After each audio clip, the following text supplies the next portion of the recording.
ভাৰতীয় সেনাবাহিনী, এয়াৰফ'ৰ্চ, তেওঁলোকে পাকিস্তানৰ 9টা সন্ত্ৰাসবাদী ট্ৰেইনিং কেম্প বা লঞ্চিং পেড বুলি যাক কোৱা হয়, তাতে মাজনিশা আক্ৰমণ কৰে।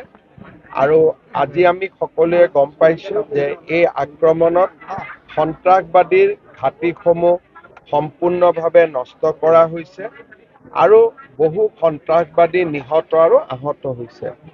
আমি ভাৰতীয় সেনাবাহিনী, ভাৰতীয় বায়ু সেনা আৰু ভাৰতীয় নৌ সেনাক অভিনন্দন জনাইছোঁ। অহা দিনকেইটা প্ৰত্যাহ্বানমূলক হ'ব।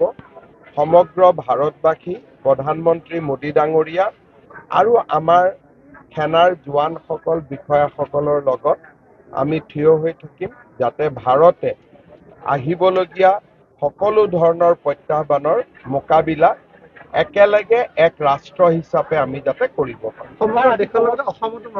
ক'ৰবাত আগজাননী পালে মাজে মাজে মক ড্ৰিল কৰি থাকিব লাগে।